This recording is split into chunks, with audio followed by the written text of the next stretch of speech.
Mackenzie Johnston with Tri-State Livestock News, bringing you interviews concerning fair cattle markets. Today, we are chatting with Jess Peterson, Senior Policy Advisor with United States Cattlemen's Association. Tell me a little bit about your background and your involvement within the cattle industry.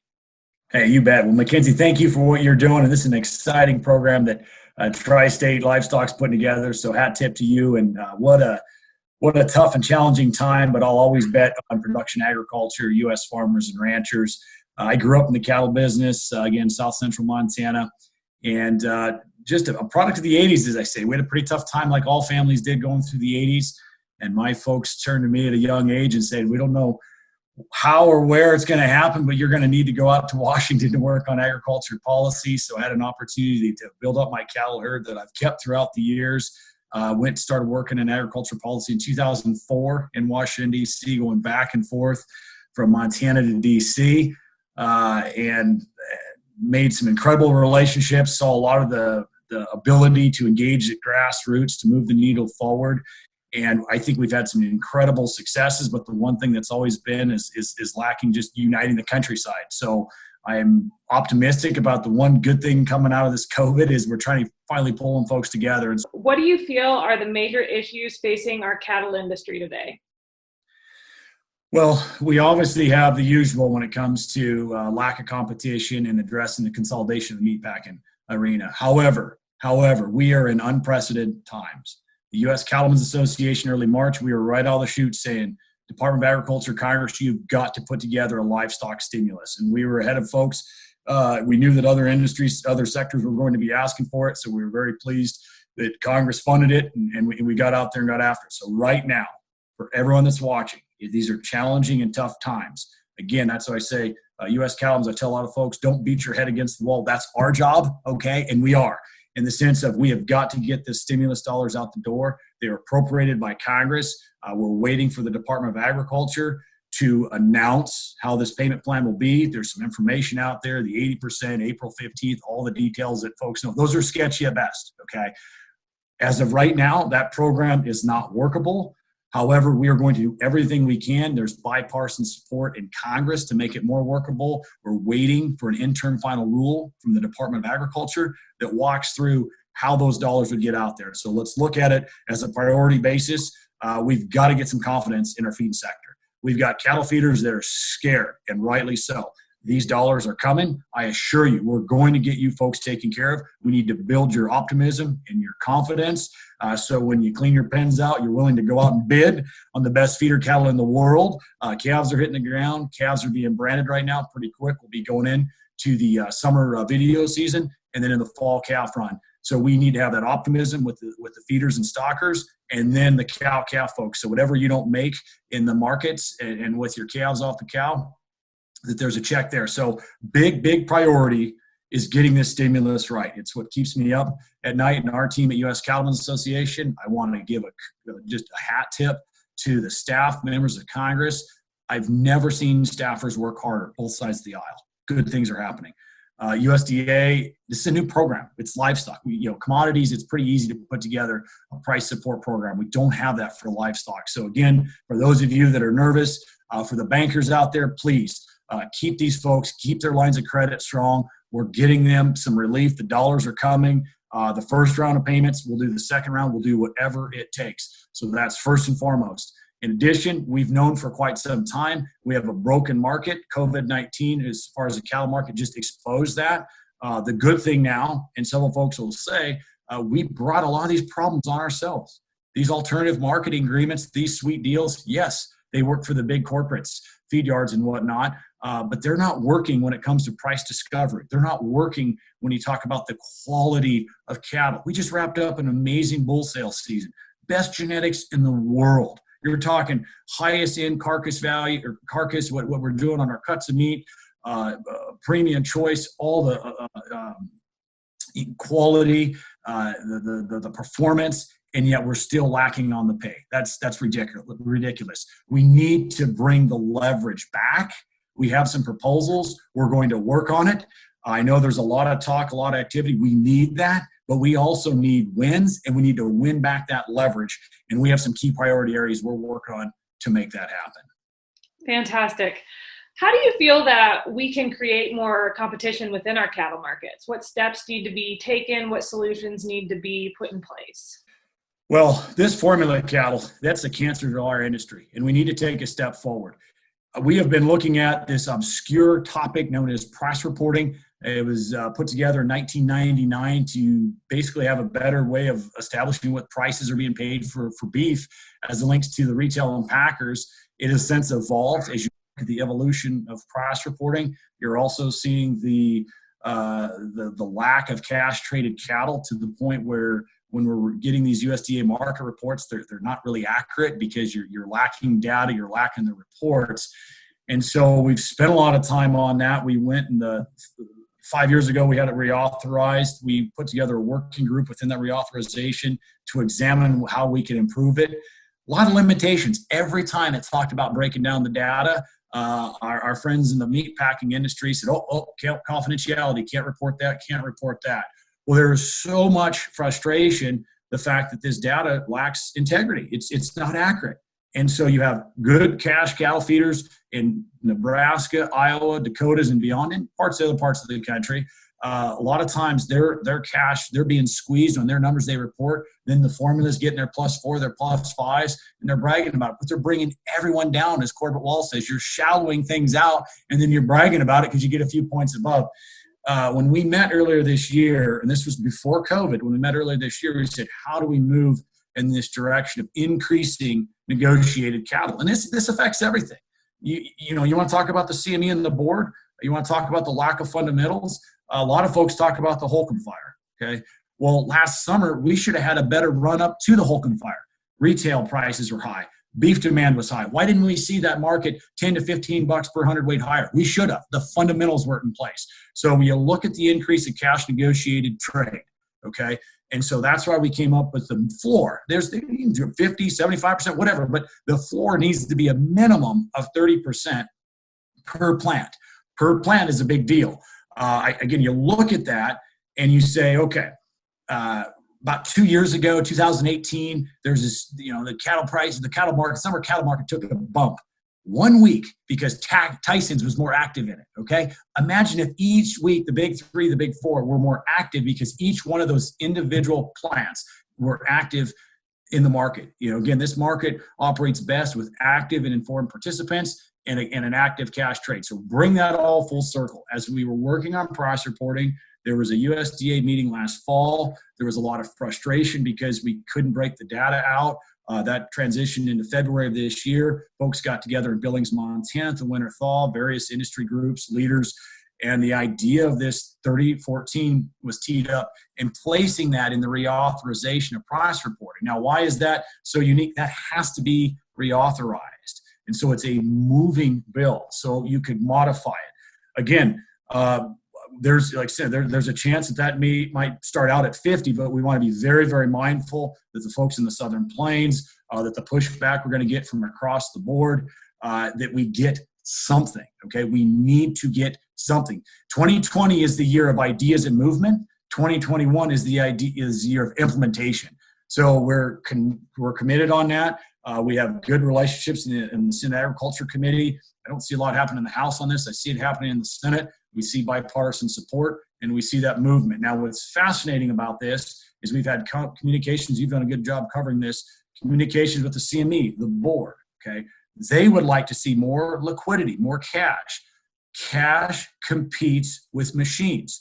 Those algorithmic traders are jamming things up.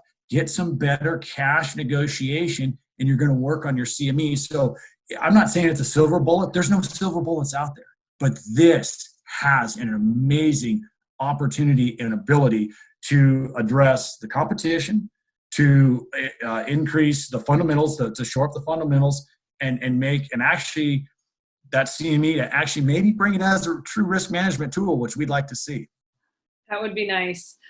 You mentioned earlier the Holcomb fire, and we were promised an investigation of that situation. Most recently, 11 attorney generals from our region all sent a letter asking for the Department of Justice to get involved in the USDA investigation into packer pricing. How do you feel about that whole situation? Well, again, our phone's been ringing off the hook. The state attorney generals have been interested. We've been in communication with them, and obviously the Senate letters that have went in. A lot of emphasis has been placed on this.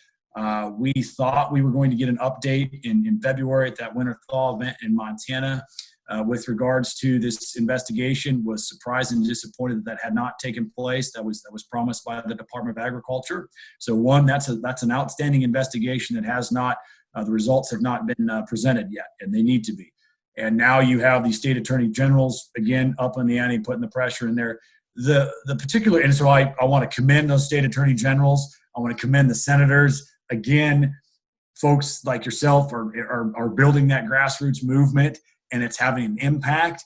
The stuff we've explained to these state attorney general's office, the Department of Justice, there's not a lot of understanding on how this cattle business quite works. I mean, it's tough enough for us to explain on somebody on the street. Imagine someone investigating it for illegal activities. And, in that letter, I'm a little bit surprised. It's asking for enhancements and clarifications of the Packers and Stockyards Act.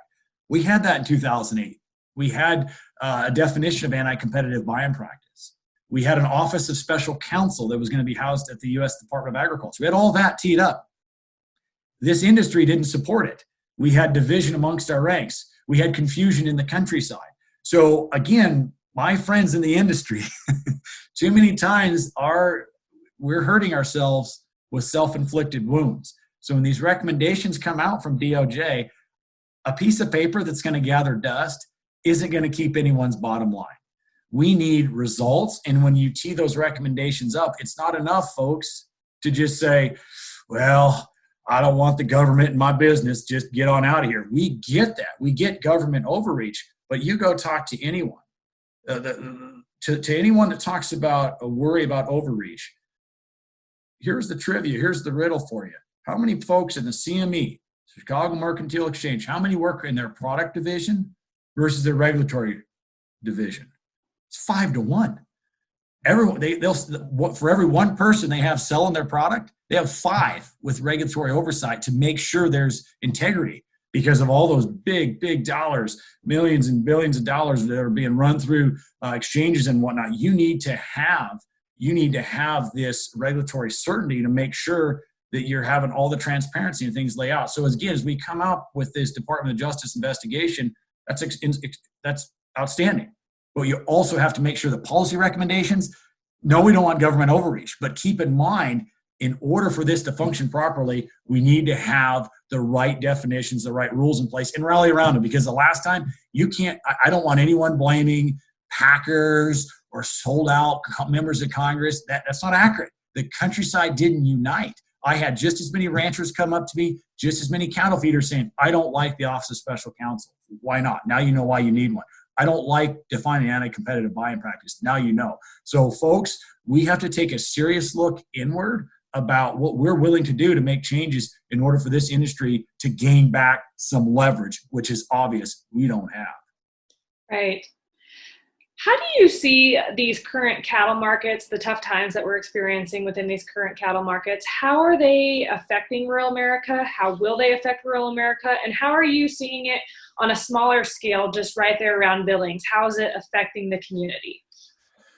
Well, our local beef that we sell off our ranch, like a lot of you folks, demand's never been higher. So, folks, I think there's an acute awareness of just what it means. Go talk to your farm and ag retail stores, your ag businesses. Everyone else had to shut down, and they kept going throughout all this. So your retail, your Chamber of Commerce's and folks that look at the businesses in your local towns and communities, once again realize just how important agriculture is. And I think they all held their breath, and they're all rooting for us, both as a consumer, but also as someone that gets our share of the dollar that comes in from the income. So I think the idea of local regional food systems, I think of how we can utilize these local state inspected facilities, local custom harvest facilities, getting those into grocery stores. I think, in 2008, it was a pretty big deal with the banks. They were too big to fail.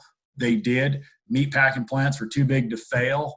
They did. So what does too big to fail mean? Well, we realize, or Temple Grandin just said, you put all your eggs in one basket, what happens? And so now I think we take a step back. We look at, obviously you're not going to see, are we going to break up the meat packers? Yeah, I wish there was more competition, but there's also needs to be a dose of reality there. How can we be more competitive? Fort Pierre just opened up that packing plant. There's a few other that are coming online. So I think the ability to have more regional, local food processing, ease up some of these regulations, and then also you have to think about a meat packing plant might make sense now. How do we make it competitive 5 or 10 years from now to keep them going? So I see the interest of the rise of the kind of the local freezer beef movement. How can we get some more of our regional beef into grocery stores and all that? So again, a lot of sad and devastating things coming out of COVID. I do see some positive side of it. I think if you're in agriculture right now, there's no better place to be. There's just no better place to be. This is where you need to be. There's going to be food shortages globally. We haven't even talked about how we're meeting that demand from a global perspective, from a local perspective.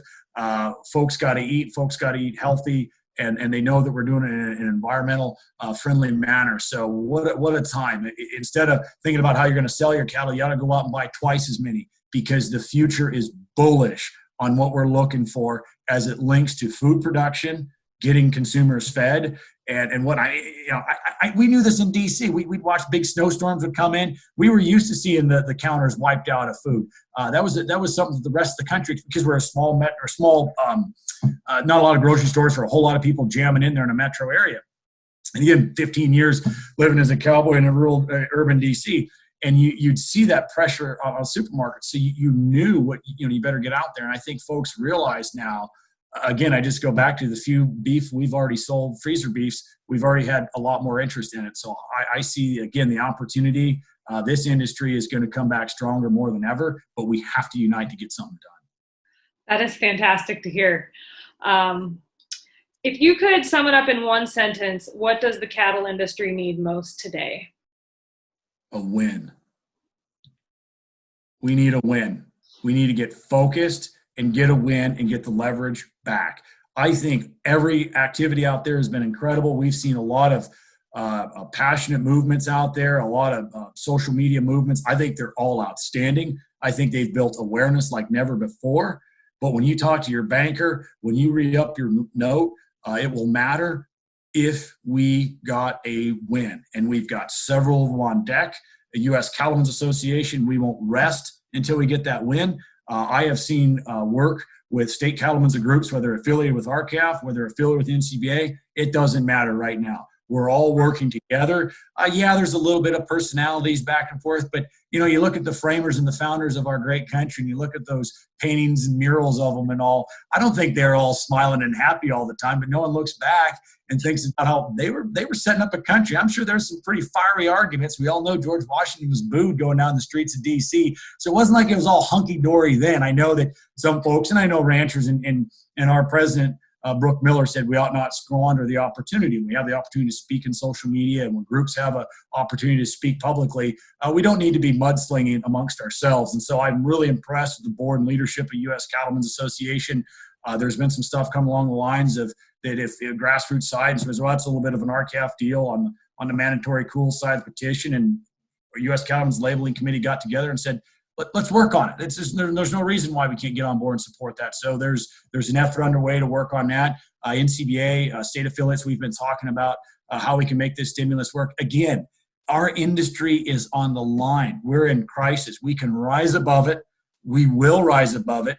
We will get a win for the independent producer. Now, make no mistake, we're going to disagree. We've been talking to the meat packers about keeping them open.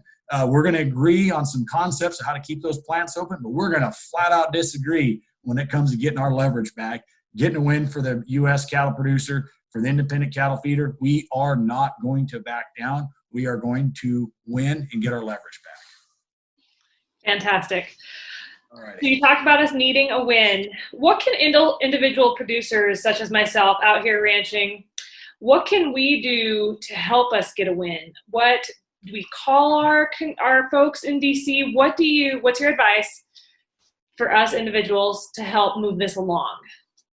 Well, you're doing it right now. I have seen more folks go on social media, post on social media.